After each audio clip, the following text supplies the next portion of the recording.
सभी साथियों को जय भीम जय भारत। मैं अरविंद कुमार, आप देख रहे हैं अम्बेडकर प्राइम चैनल।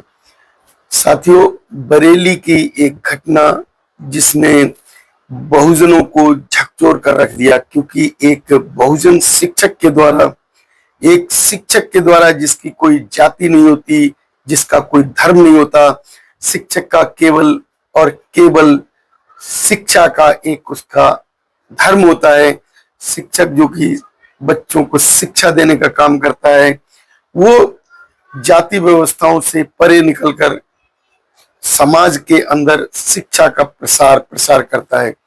अगर एक शिक्षक के द्वारा कविता पाठ करने पर एफआईआर की जाए, एफआईआर कराने के लिए भारत के जो हिंदू संगठन आगे आ जाएं, तो हमारे देश की उस व्यवस्था पर सोचने का प्रश्न बनता है। क्योंकि यदि वो शिक्षक जिसने कविता के माध्यम से बच्चों को जागरूक करने की बात की, बच्चों को जो कि कावड़ यात्रा चल रही है उस कावड़ यात्रा में जाने से रोकने की बात की, तो ऐसे शिक्षक के ऊपर अगर एफआईआर की जाए तो हमारे देश की उस सोच का एक इशारा करती है, जो सोच हमारे देश के तमाम युवाओं को शिक्षा से रोकती है और उसे कावड़ जैसे या धर्म की आड़ में उनको अशिक्षा की तरफ ले जाती है।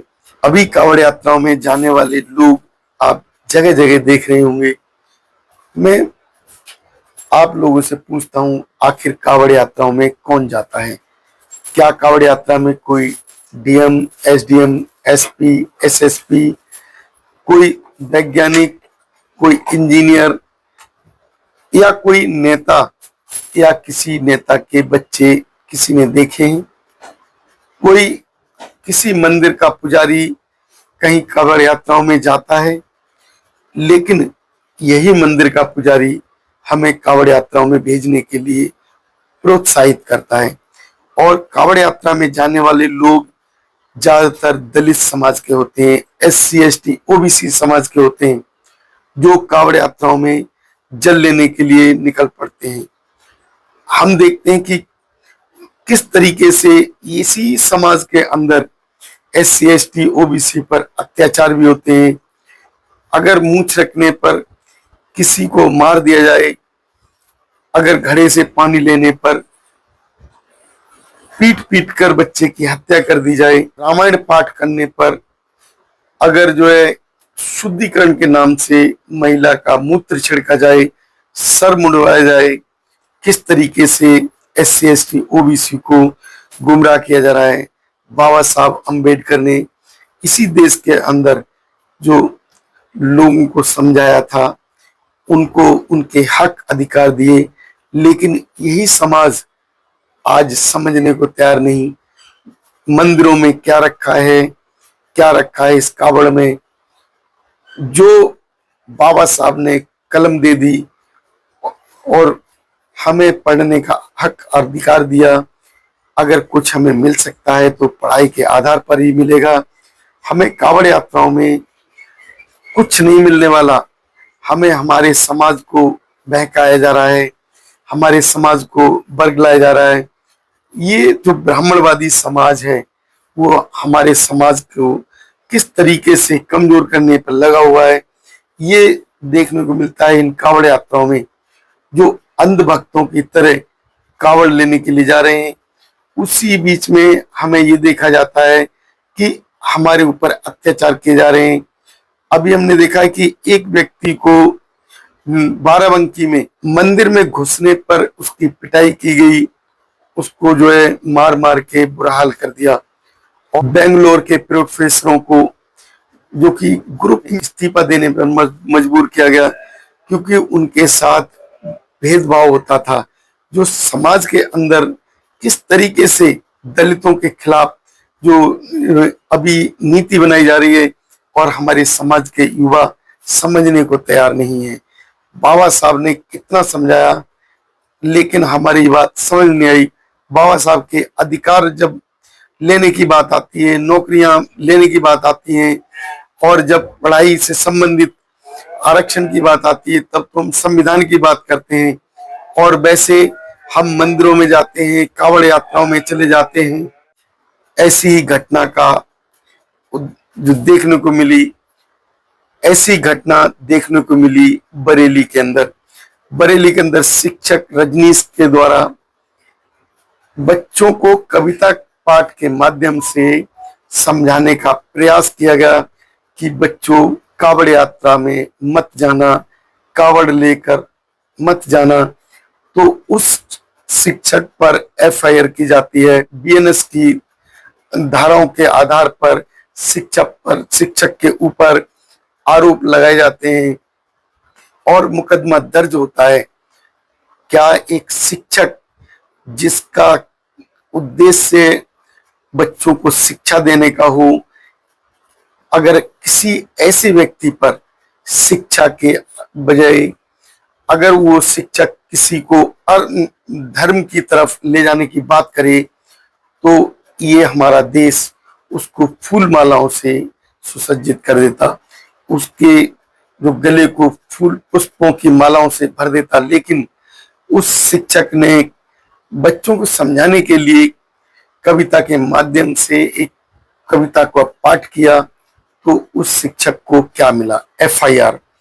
अगर एक शिक्षक को एफआईआर के माध्यम से जेल भेजने का प्रयास किया गया, और आज अगर हम देखते हैं कि जो कावड़ के अंदर जाने वाले लोग, जो उपद्रवी लोग जो कि तोड़फोड़ करते हैं, गाड़ियों पर चढ़कर उनको नुकसान पहुंचाते हैं और गाड़ियों के नुकसान पहुंचाते हैं, गाड़ियों से लोगों को खींचकर बाहर कर देते हैं, उस गाड़ी को तोड़ते हैं, गाड़ी पर चढ़कर उसका जो नुकसान करते हैं, तोड़फोड़ करते हैं। तो ऐसे जो कावड़िए हैं, ऐसे आतंकी हैं, उनके खिलाफ हमारी सरकार एक्शन क्यों नहीं लेती? हमारे देश के अंदर अगर कोई शिक्षक कविता के माध्यम से बच्चों को शिक्षा देने का काम करता है और बच्चों को समझाने का काम करता है, तो उस शिक्षक पर एफआईआर हो जाए तो हमारे जो देश की स्थिति को क्या कहेंगे? हमारे देश के अंदर अभी जो व्यवस्था है वो किस तरीके की व्यवस्था हमें देखने को मिल रही है? हमारे देश के अंदर जो आज जो कावड़ का जल लेने जाने वाले लोगों की एक लाइन लगी हुई है, हम देखते हैं कि लोग कावड़ भरकर लाने के लिए एक दूसरे का होड़ करते हैं। कोई कितने ही वजन की कावड़ लेके आता है, कोई कितने वजन की कावड़ लेके आता है। मैं पूछना चाहता हूं उन युवाओं से जो अभी उत्तर प्रदेश में 5000 स्कूल बंद किए जा रहे हैं और उनका जो है बंद करने का कारण बताया जा रहा है बेफजूल का खर्चा। उन स्कूलों में शिक्षक जो है अगर नहीं है, तो जो गांव के बच्चे हैं वो बिना शिक्षक के स्कूलों में कैसे आएंगे?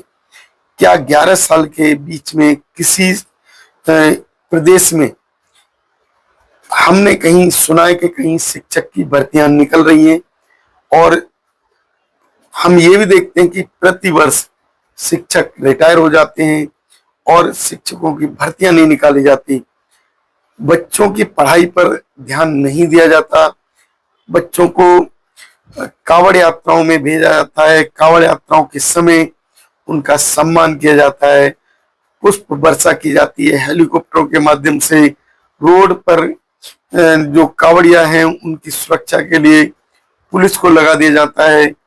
और जो पब्लिक है, पब्लिक को कितनी परेशानियां होती हैं, लेकिन यही सरकार स्कूलों को बंद कर रही है।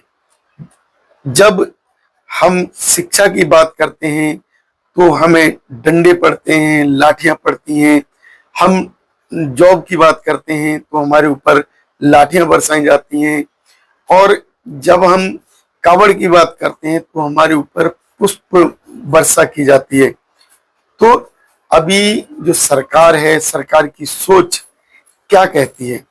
सरकार क्या हमें अशिक्षित बनाना चाहती है? सरकार क्या हमारे शिक्षा के अधिकार को छीनना चाहती है? सरकार हमें आखिर जो है शिक्षा के नाम पर डराती धमकाती है, नौकरियां मांगने पर डंडे बरसाती है।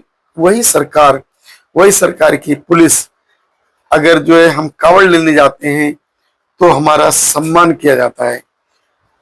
लेकिन अगर हम इसी सरकार से पूछें कि जो कावड़िया हैं तोड़ फोड़ करते हैं, उनके ऊपर कोई एक्शन क्यों नहीं होता। यही लोग अगर कावड़ से पहले अगर आपसे अधिकार मांगते तो आप उनको जेलों में डाल देते, उनके ऊपर लाठियां बरसाते। और अब वही कावड़िया जो कि अब कावड़ लेने जा रहे हैं तो उनकी पुष्प मालाओं के द्वारा उनका सम्मान किया जा रहा है। तो ये सरकार की सोच क्या है, हमें हमारी इस वीडियो में अवश्य बताएं कि आखिर सरकार क्या चाहती है। और आप लोग इस वीडियो को देखकर क्या कहते हैं ये भी अवश्य बताएं।